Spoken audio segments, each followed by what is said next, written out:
morning, everybody. Welcome. Thank you for joining us for our free Thursday webinar. I'm Nikki Jovicic from Lookupstrata, and I'm also the Managing Director of Tower Body Corporate, and I'm your host today. Welcome to today's webinar on Body Corporate Effective Communication and Conflict Resolution. We're very happy to welcome back Chris Irons from Strata and Will Marquand from Tower Body Corporate. As we all know, the world of strata living can often be complex and challenging. Misunderstandings can arise and emotions can run high and conflicts can escalate. The power of words cannot be underestimated.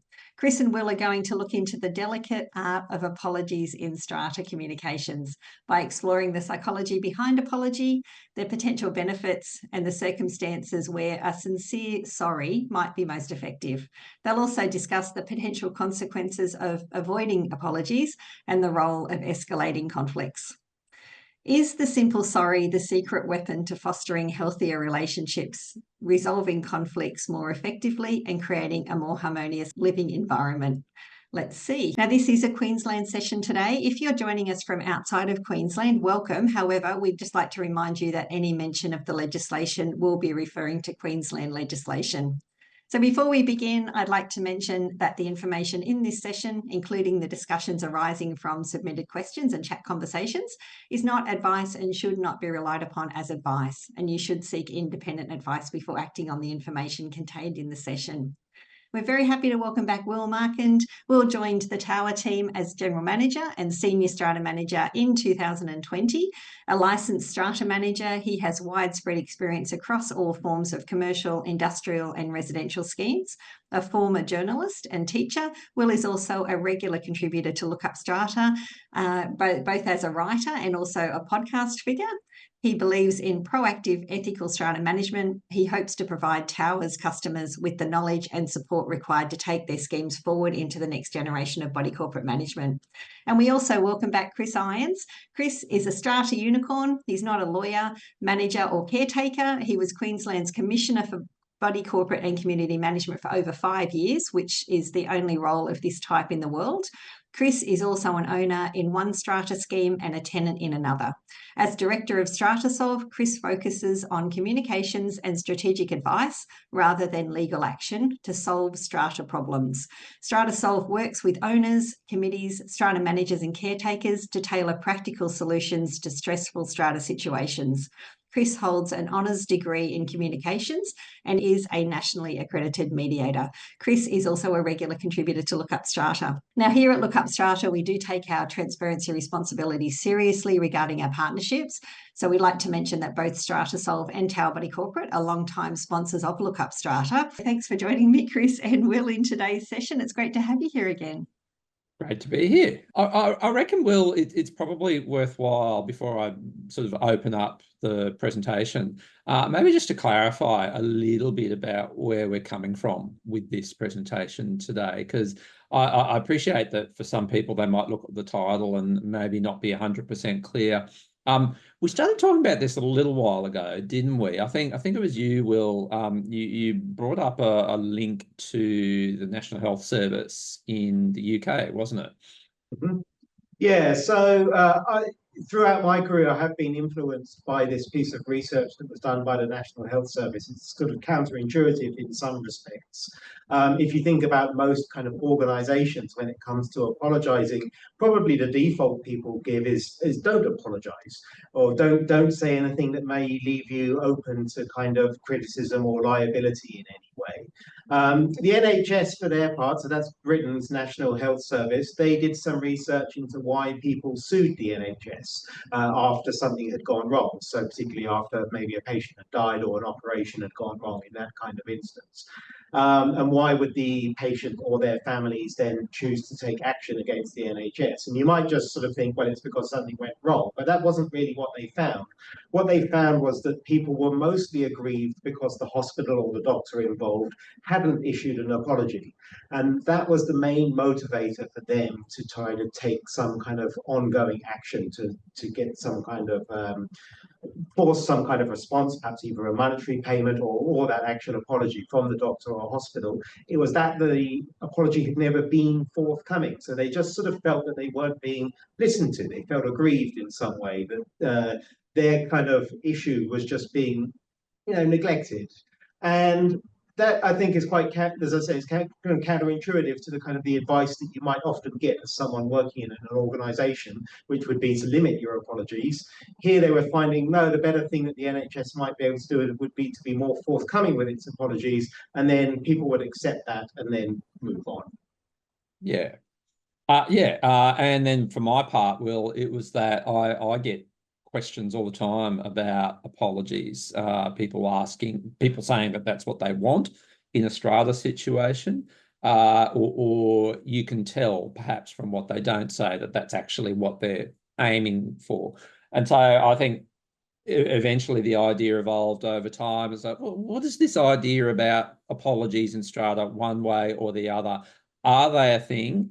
Is it something that could be pursued? What are the pros and cons? What might it look like? And that's where the genesis of this presentation comes from. I'm pretty sure that on the topic of apologies, everyone has a different perspective on apologies. Nikki has given a disclaimer there, the usual disclaimer there at the past. And I think one of the other disclaimers that Will and I would like to give here is that sometimes apologies come with significant legal implications, whether you give it or you don't give it, or whether you are on the receiving end or not. We're not in any position to sort of advise on liability issues in relation to an apology. So we can't give advice, and we're just not in a position to do that.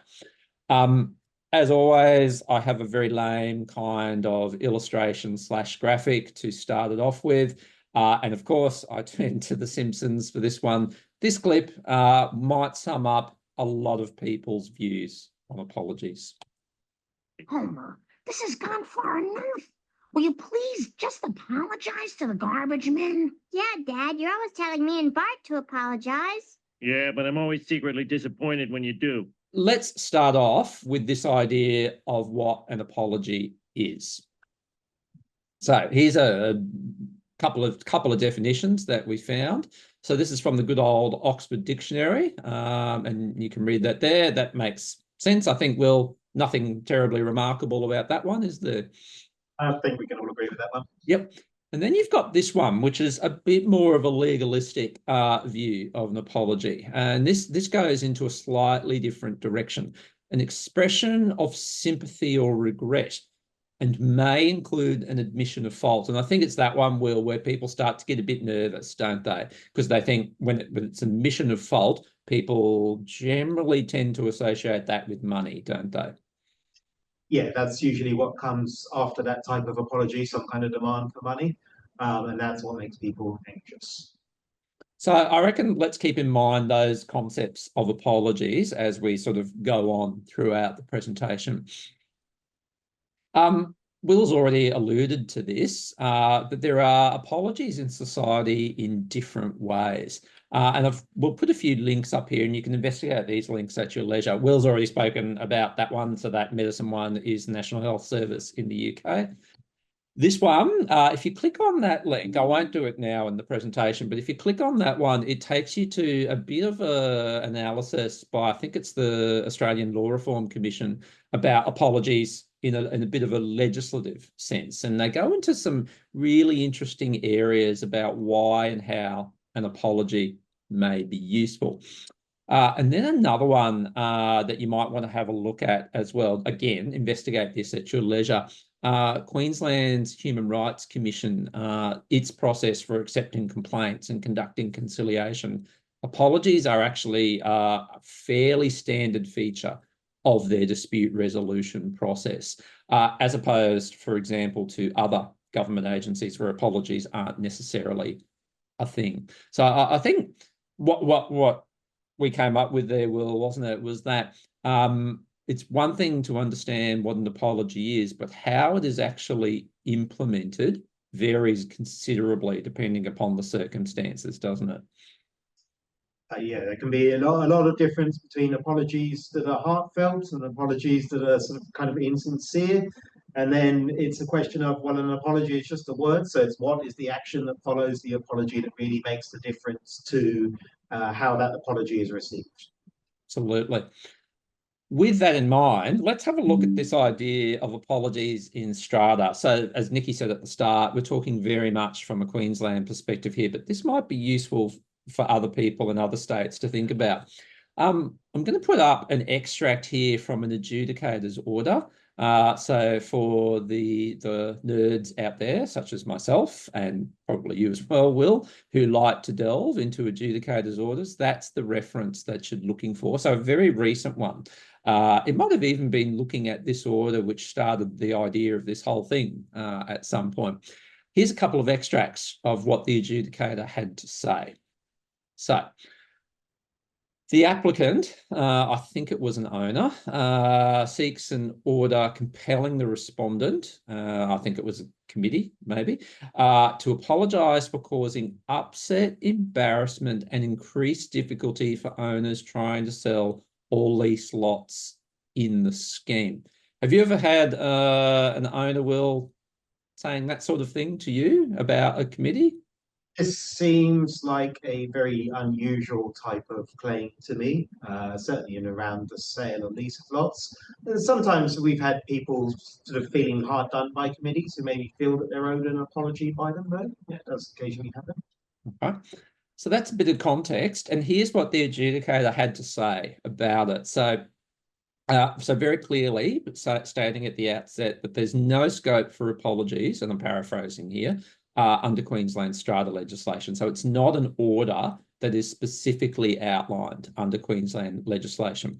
So the purpose of an adjudicator, and for those who are unfamiliar, adjudicators are quasi-judicial, kind of similar to magistrates in Queensland. They make legally binding orders.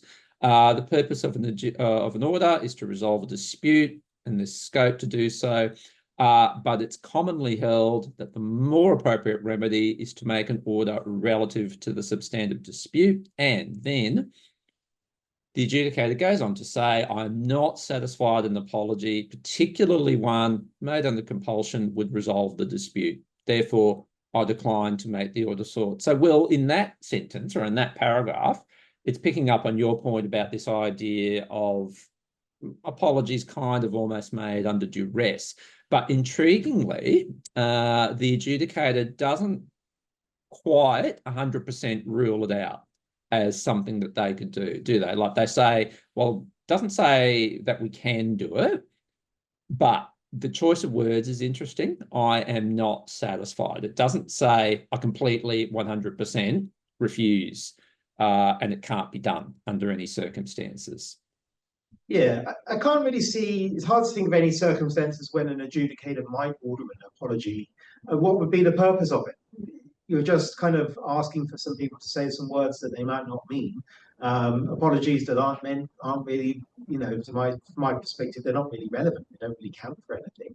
And I don't really know why, in this case, the applicant is seeking an apology or seeking that an adjudicator makes such a demand. Like, what kind of level of satisfaction are they going to get from an apology that's being required by an adjudicator? Probably not very much. So I think this is quite a clear piece of thinking from the adjudicator in terms of the instruction. Yeah, look, I agree. Well, I struggle to find a circumstance where that might actually be justified. Possibly what might happen, though, is that sometimes in conciliation, you might have an apology pop up. So conciliations are that informal way of resolving a strata dispute in Queensland, again, done through the Commissioner's office. They aren't reported on, though. So there's no database where you can go and look at the nature of a conciliation because they're confidential. So it's possible some of those will have an apology feature to them. Is there a difference between, say, a conciliator or adjudicator saying to someone, you should consider making an apology in this situation, or I think it might be appropriate if you gave an apology in this situation?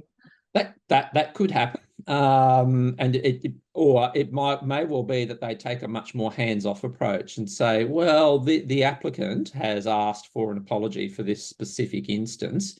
Is that something that you would consider? I wonder if it would be more framed like that, which kind of leads us to this slide, doesn't it? So what might it achieve? We've touched upon this. So I think we're thinking about this. Well, what could an apology in strata actually achieve? Well, here's a few things that it might achieve. Closure, that's a pretty obvious one. If it ends something and it ends a process, that might be one. Clarity. So if there's something that's a bit confusing or ambiguous, maybe an apology goes a bit towards clarifying. This is an interesting one. Could an apology prevent a further dispute? What do you think, Will? Do you think an apology has any role in preventing something else happening?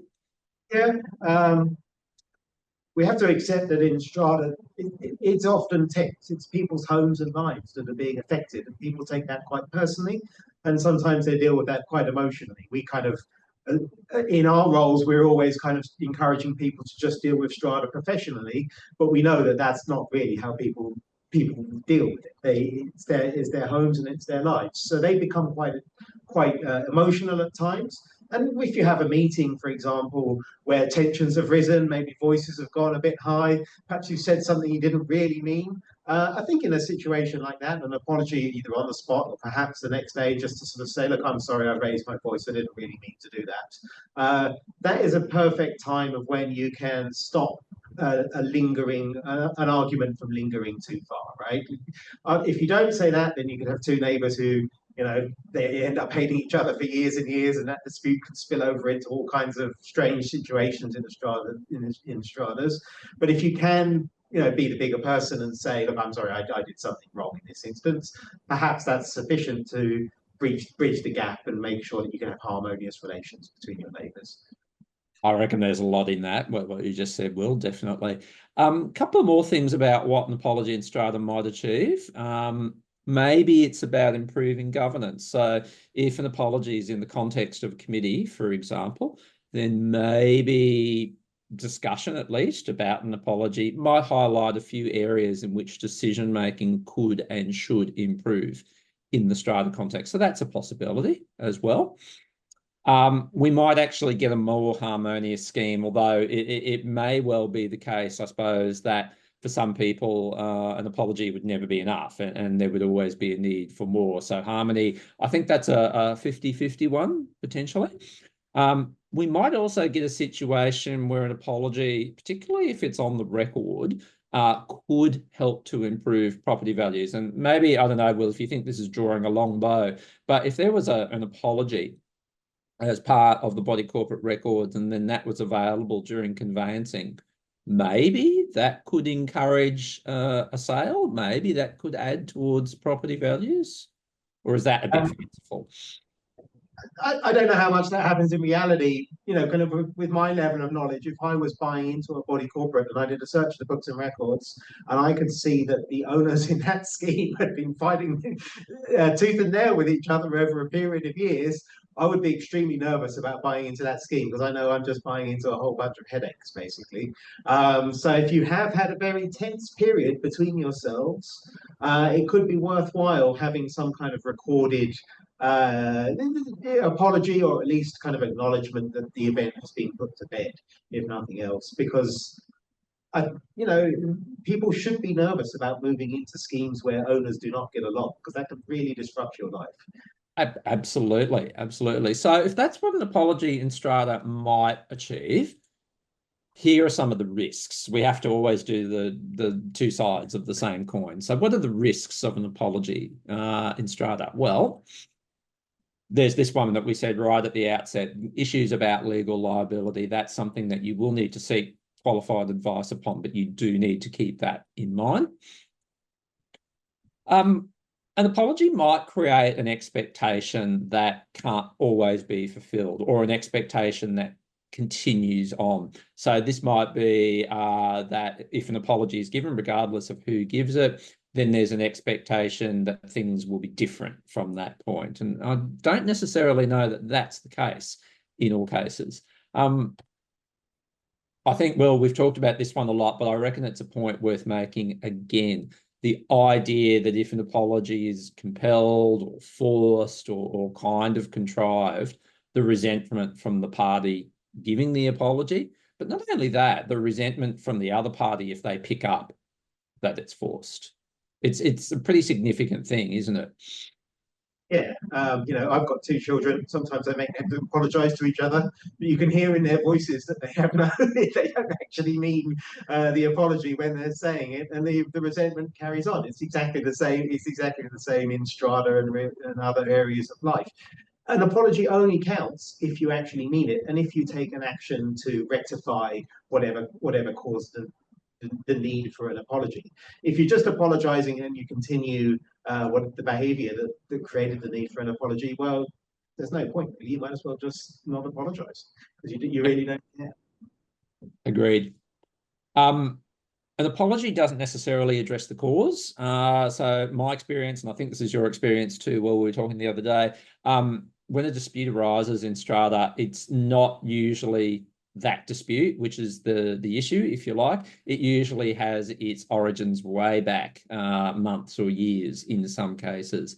And an apology doesn't necessarily go back to that cause, doesn't necessarily go back to the origins. All it does is address that very specific instant in time. So again, we come back to this idea of, is it actually achieving what you want it to achieve?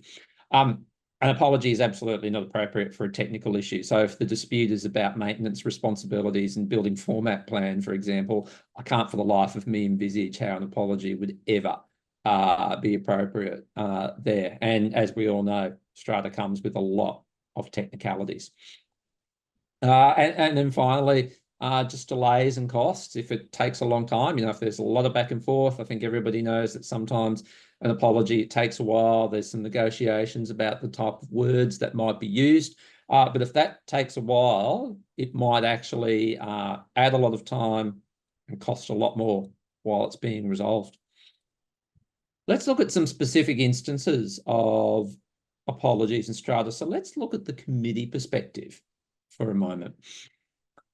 So from a technical point of view, I guess, Will, if a committee is inclined to want to think about issuing an apology to another party, let's just say an owner, that would be the most obvious example, it's going to need to be a minuted decision, isn't it? Yeah, you'd think it would have to be. And I'd say it's pretty rare that a whole committee makes an error that necessitates an apology. It's usually one person against another person. It's an individual against an individual. If a whole committee needed to make an apology, you're acknowledging that something has gone wrong, probably over an extended period of time. Basically, a whole process has gone incorrect. And I'd say a minute of that would be appropriate. In Queensland, bodies corporate and by extension committees have a legislated obligation to be reasonable. I'm not sure that exists in every other state and territory, but in Queensland it absolutely does. So every committee, if they're making an apology, would need to filter it through that lens. Is that a reasonable decision? And the flip side, would it be unreasonable to not provide the apology as well? So that's a very specific consideration in Queensland. And then for the committee, if they're being presented with the request for an apology, I think it's pretty reasonable for the committee, Will, to consider, well, is there a better way of getting to that same outcome? The better way is usually just rectifying the issue.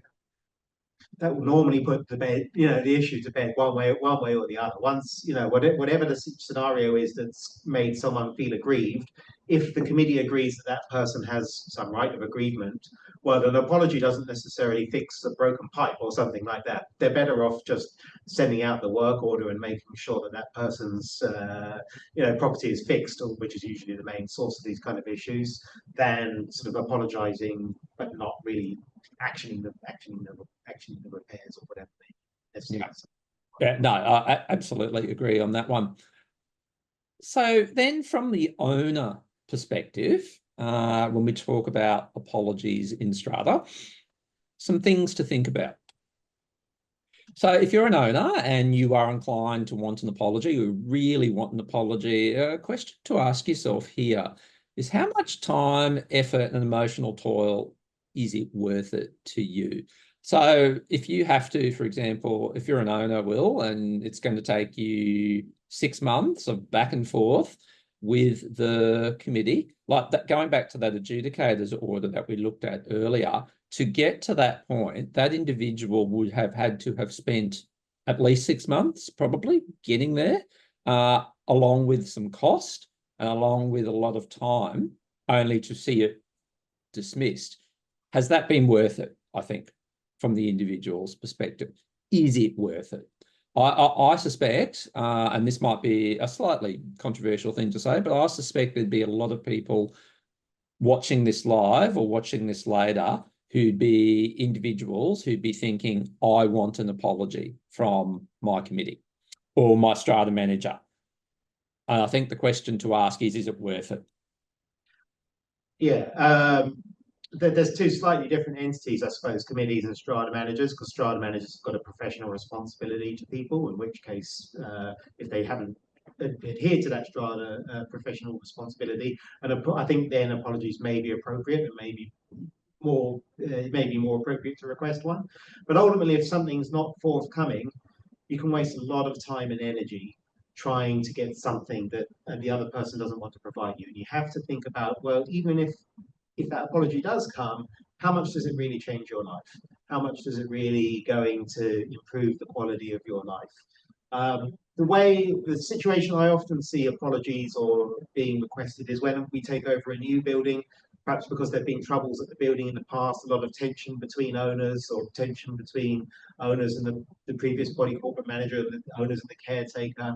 And people are really hoping that we can kind of come in and fix the past for them and somehow resolve all of these past issues, and that, you know, by forcing someone to make an apology, that'll somehow make their strata scheme better.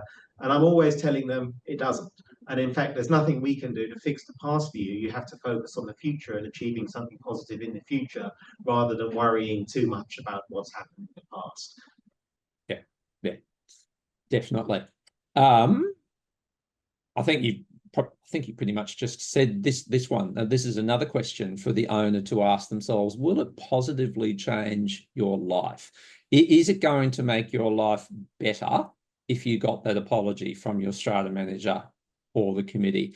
I would think that almost 100% of people go, yes, it absolutely will.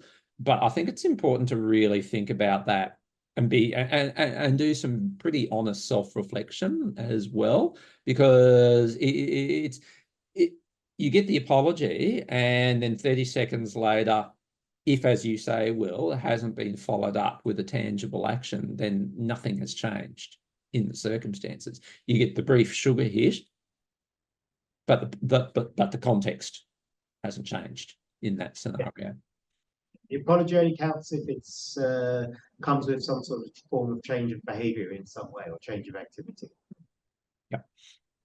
And this one, look, I always say this, and I make no apologies for always harping on about this point. But regardless of whether you're an owner, investor, owner occupier, you live in Queensland, you live in New South Wales, there's one thing every owner has in common, and that's that you need to protect and enhance your property values as part of the strata scheme. So will an apology enhance your property values? And we've covered that to a certain extent already, and it's a struggle to necessarily know if it would in those circumstances.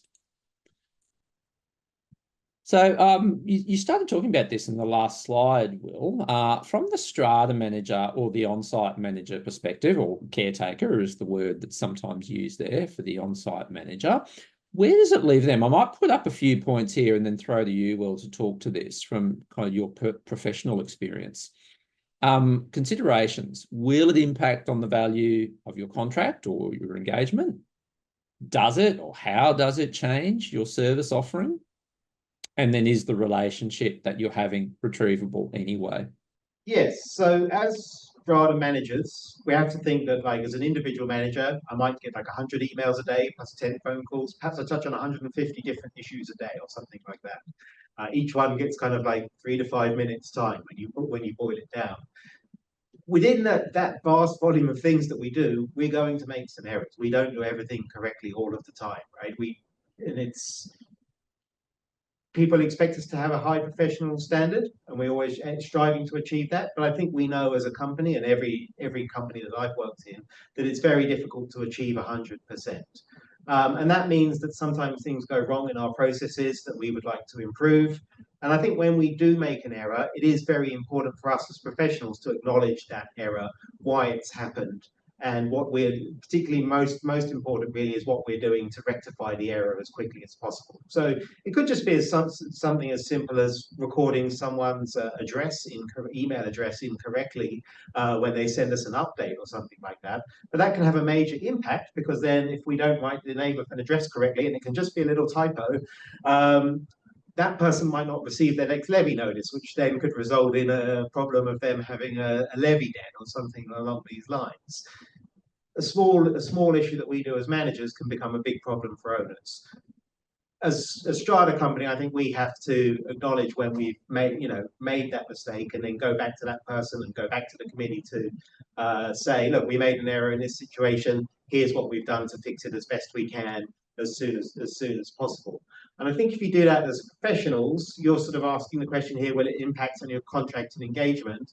I don't think it does too much. And in fact, in some ways, it can improve the relationship that you have with the customers if they're prepared to see that you're kind of honest about your business practices, and that you're making reasonable and fair efforts to rectify any problems that you may have caused. It can cause a problem with your relationship if you're taking the opposite approach, right? If you're trying to hide it, or you're denying that something's happened that's fairly obvious to the customer and committee when they know that you've done something wrong. So at the times when things go wrong, it is a very critical moment for professional organizations. And I think that you can turn those mistakes into positives if you handle them the right way. And equally, you can take a relatively simple thing can become a much larger issue if you're kind of just trying to brush it under the carpet, or not really acknowledging the problems that you may have caused. So there's really good points there. I think it was important to have that discussion more, because there's a big difference between an owner or a committee's perspective and that of a commercial entity that is providing services to a body corporate. The considerations are very different in those scenarios. Let's keep going. So we've talked a lot about the different circumstances, but if you are inclined to issue an apology, committee, owner, service provider, strata consultant, what does it actually look like? Well, here are some factors, or here are some features of an apology that you need to have a think about. Express regret, it's an interesting one. An explanation, but keep it brief. And Will, I think you and we talked about that, and we agreed that keeping it brief is absolutely essential in this scenario, isn't it? Don't labor it. Yeah. It just invites more questions, doesn't it, if you do? Acknowledge any harm you've caused. Say you'll try not to do it again. I'll circle back to that one in just a minute. Offer to repair. Ask for forgiveness, but let go of expectations. These are all from an article published in the New York Times earlier this year, where they interviewed a couple of psychologists about the nature of apologies. And this is what they generally came up with as to what an effective apology would look like. Those 6 points there on screen, Will, I look at those, and in a strata context, there's a couple there that I think are absolute no-goes. The fourth dot point, say you'll try not to do it again. I mean, you were just talking about that, about how it's impossible to be 100% fault-free. And of course, there's that very famous decision in Queensland where you had the district court actually say strata legislation is so difficult and complex that 100% compliance is impossible. Yeah, it's really tough, isn't it? You know, you can not want to do something again. If you're talking about from an organizational perspective, it can be very difficult to rectify these things. And it can be very difficult to have 100% compliance. From an owner's perspective, say you'll not do it again can be important. If you're in a situation perhaps where, I don't know, maybe you've had a party and you've made too much noise and all of your neighbours have complained. In that sort of situation, you can apologise, so you won't do it again, and you can actually not do it again. You don't need to create the same kind of disturbance. So it's circumstantial, I suppose. Absolutely. And I think the fifth dot point there is the absolutely essential one for strata. That's my view. And I think, Will, I think it would be yours as well. offer to repair. In this case, the offer to repair might be quite literal, as you said before, Will. Yeah, an apology, if you're just saying sorry, but then you're not listing any kind of subsequent actions that you're going to take, then the apology probably doesn't really have that much impact.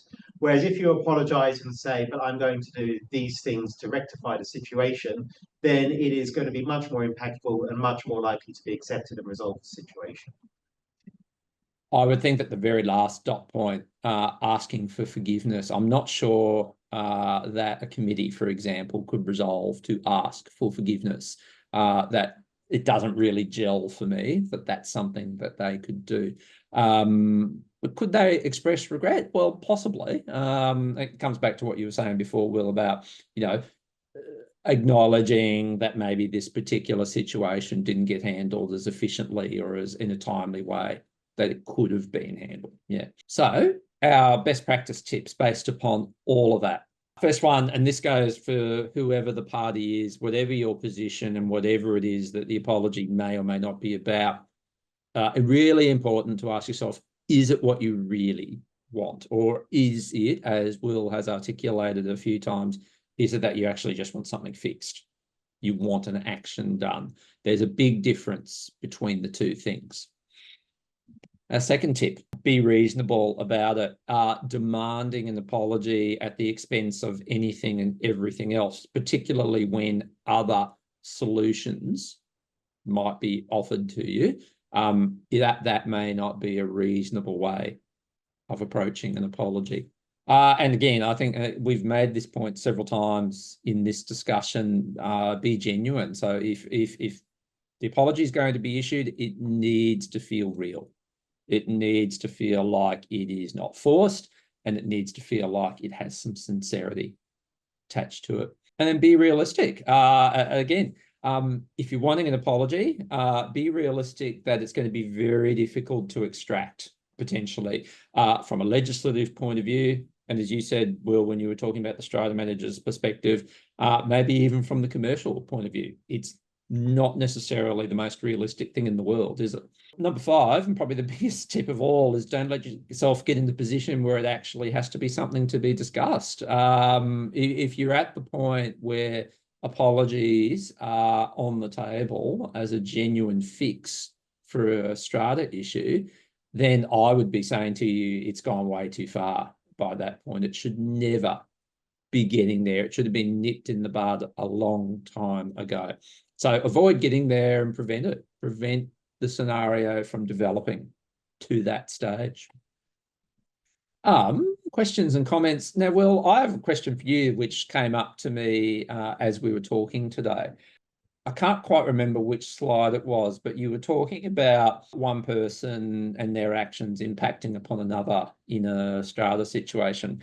And what occurred to me as you were speaking is in the very, very specific case of a duplex, where you've got two owners side by side or on top of each other sometimes, is that a very specific scenario in which an apology might actually be warranted? The smaller the group, I suppose, the more the apology would count. So because you're making an apology more directly to one person, and they have the more direct control over deciding whether to accept that and what to do with it. So yeah, I would say duplex or even $3, $4, $5, $6. In those kind of scenarios, people have to work much more closely together than they would have to over, say, a building of 100 lots or 200 lots or something like that. I mean, that would probably have more impact in that kind of setup, I would suggest. And one of the reasons I ask is that from experience, duplex disputes are probably the hardest disputes of all to resolve, because you've literally got two parties, and you can have positions that are completely opposed, and there is literally no way of you actually have to get an umpire in because they are so set.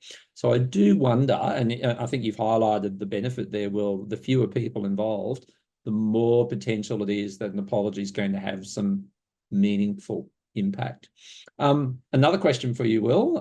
Sorry to throw questions at you, but again, occurred to me while we were talking, would you support the idea of government amending legislation to allow for an apology to be made by an adjudicator. If what you're talking about is allowing adjudicators to require forced apologies, and I still don't think a forced apology has any great meaning.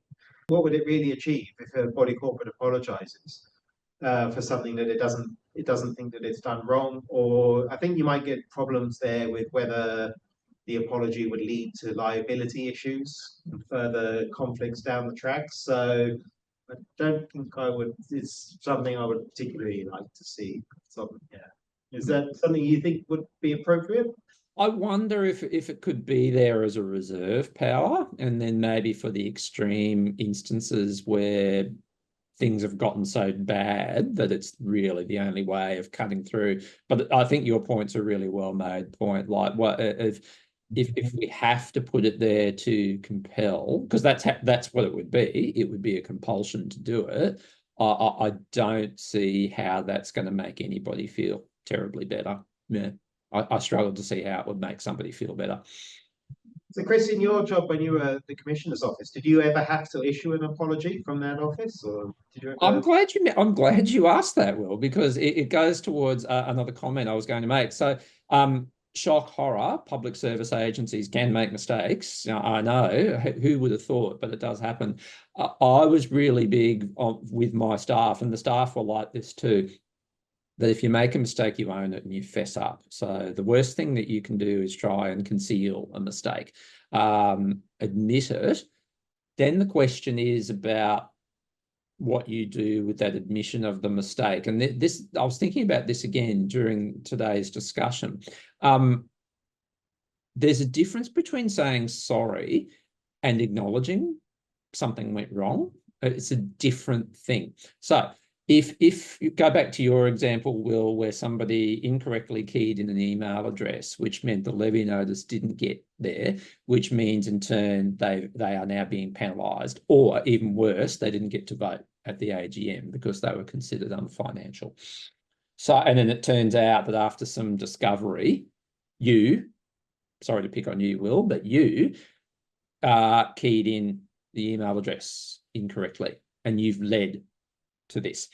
So Will says, look, I acknowledge that we stuffed up on that one. I acknowledge that I keyed in a 9 when it should have been an 8, and that is not great.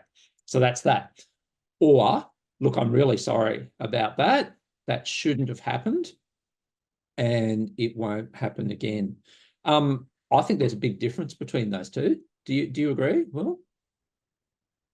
Yeah, it's quite a strong difference between the two. You know, I think the second example, if you say it won't happen again, it's quite tough. Mm-hmm. If I was sort of saying I'm never going to make a typo again, that's going to be a hard standard to achieve, isn't it? Yeah. And then there's a question of words as well. So again, people who've ever seen me do a presentation know how much I bang on and on and on and on about words and the meaning of words. But I think it's actually really important. So say in my business, if I have undertaken to call a client back at a certain time or on a certain day, and I just completely forget it, I just miss it for whatever reason. When I go back to them about it, I typically tend to say, look, apologies for that. I don't tend to say sorry. I tend to say apologies. Now, you can think about that for a bit and think about the nuances of that. In one sense, and this might be getting a bit technical, but bear with me on this. Sorry is a very emotive word. It has very, very, very strong meaning for people. Apologies is a bit more clinical, I think. It's a bit more removed. It's a generic kind of descriptive term. And that may be, thinking about it, is why I tend to use it. So totally forgot about returning your call. Rather than me bang on and on about why I forgot and all of the things that were happening yesterday that made me forget, the blanket word, apologies for that, is my attempt to move on from the situation. I don't know if that's right or wrong. They're quite different words, aren't they? Quite different meaning. If I'm making a more formal apology, I'll probably say, please accept our apology for this. Yeah, if I've forgotten to attach a document to an email I was sending out and I resend it, I'll probably say, sorry, here's the attachment in this instance. They carry quite different connotations, the way that you can present the word. Yeah. And then we haven't even talked about the use of regret either. That's another one altogether. I really regret that happened. I think that's a totally different meaning than the other two as well. So again, it's about the choice of words. It's you know, a very careful choice of words in this scenario. Yeah, I think people are the main concern people have with apologies. Well, partly it's their pride; they don't want to admit that they've done something wrong. That's quite significant and a big hurdle for a lot of people to get over. The other thing that they worry about a lot is just the liability acceptance and whether the apology will result in them having to, make a payment basically most of the time. Do we think that making the apology reduces the liability in any way? I know this is a hard question for us to answer, but I was thinking about a scenario where, let's say someone's done some damage, inadvertent damage to the body corporate property. Maybe they've driven their car into a drain pipe or a wall or something like this. Is it better for the person? Well, of course, it's better for the person to contact the body corporate to say, yes, I think I've made a mistake. I drove my car into it. I've done some minor damage. Please accept my apologies. Or is it better for them to drive off and pretend it's never happened? Morally we agree that it's better to own up to your responsibilities, but people drive off because they're concerned about the liability. But what I would kind of feel like is in that scenario, body corporates tend to be more lenient towards the person who's apologized, and maybe there won't be any financial responsibility. But if they know that someone's driven off, then they're mad, and then they really want to ensure that payback occurs. What do you think about that? I'll answer it from a personal perspective. Like if somebody backed out their car and damaged in a strata scheme, and either damaged my car or damaged my garage door, if they immediately pressed the buzzer on my apartment and said, oh God, something terrible's happened down here, can you come down and have a look? I'm so sorry, distracted, whatever, I would react a lot better to that than, finding out a couple of days later and going through a really painful process of going through the CCTV and having people deny it was ever them, even though it's very clearly there on screen that it's them. I would react a lot differently in that scenario. And I suspect a lot of other people would too. Yeah. And can I just ask on that point too, Will and Chris, if that admission is made but without the apology, what's the difference there? It's a good one. So in that scenario, yep. So again, if it was done immediately, look, something's happened. Here's what happened. Maybe if the person then says, look, what do we do about this? That's probably quite reasonable, I would think, because it's that whole idea of exchanging insurance information at that point. That's what you do when you have a car prank, who's your insurer, blah, blah, blah. But yeah, I'd be okay with that. Will, what about you? Yeah, I think I'd probably accept the acknowledgement of the incident as an apology. That's probably how I'd be reading it, whatever the wording was. And I guess the point is, does the apology make it more emotional than factual? It can do. Yeah, definitely. Yeah.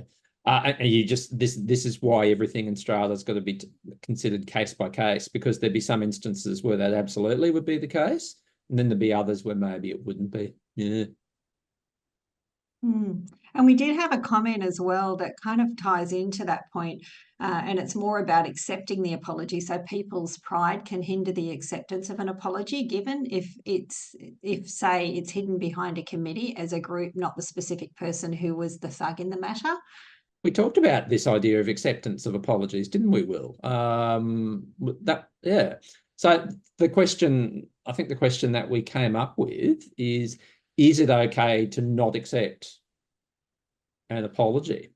What's your view, Will? I think so. In some instances, people cross the line, and it's you can say about you behaved in the wrong way, and I don't accept your apology because your apology is not heartfelt. You're not taking any actions to rectify it. I agree, for what it's worth. there will be some instances. Forget about strata. Think about life. There would be instances where you would not accept an apology exactly for that reason, or the other extreme, because it's such a minor thing that an apology is actually not suitable for it. I think there are people in life who always are saying sorry for things, even when they can't control it. To accept it, to me, doesn't feel like the right thing to do in those circumstances. Yeah. I mean, another concept that we were discussing in preparation is people should really only apologize if they've done something wrong. A lot of people apologize as a means of exit from an awkward situation, basically. And they find it easier to apologize and maybe take some of the blame on themselves so that they can end a situation that they feel uncomfortable in. But I would say never apologize if you haven't done anything wrong. And especially if you're in a sort of committee situation or body corporate manager situation where you're applying rules and legislation that may make other people unhappy, well, that's bad luck, but the person's unhappy, but it doesn't mean that you're doing anything wrong in applying that legislation or applying the rules. I think a really good point, Will, and it's probably one of the points we should have made right at the start here. Being in strata is like being in a democracy, but the important point to remember is you don't get what you want all the time. And in fact, you will not get what you want all the time.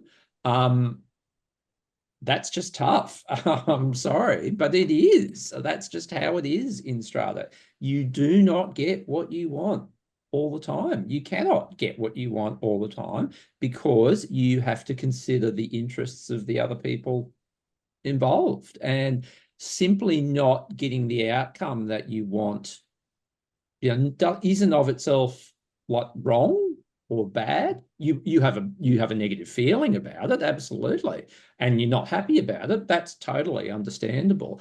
But that of itself, does it require an apology? Absolutely not in that circumstance, no. So can apologies be used as a form of negotiation? We've just had a comment come in, I'm sorry you feel that way, rather than I'm sorry for the issue. Oh, that statement really triggers me, Nikki. I've got to say that whole, oh, I'm sorry you feel that way. You hear politicians do that a lot. I'm sorry for any offence that you have taken. Well, no, that's not an apology. That's, you're blaming the person then for having offence. Don't even say the word sorry in that circumstance. Yeah. That's just me though. That's a personal trigger for me. How do you feel, Will? I was more generous when I read that comment. I thought that sounds quite good, and then what Chris has just said made me rethink it. I think so. Yeah. You're putting the blame on the other person. It's just you feel the way that you feel the way you feel. You don't have, the other person doesn't have to feel sorry for that person. I try to use the words like I can empathize with you, but I'm not really. Yeah, I don't necessarily sympathize with you, and there can be quite a big difference between those two things. Or I respect your point of view. I respect your right to hold that point of view. Yeah. Okay, and that comes back to your session that we did on Strata Speak as well, Chris. I think you covered those points in that session, and we'll link to that session on the back of this. I think they go really nicely together, hand in hand. If you gained value from this video, please hit like and subscribe to our YouTube channel. If you're looking for information about parking, strata insurance, defects and more, head over to lookupstrata.com.au or sign up to our free weekly newsletter via the link in the description box below.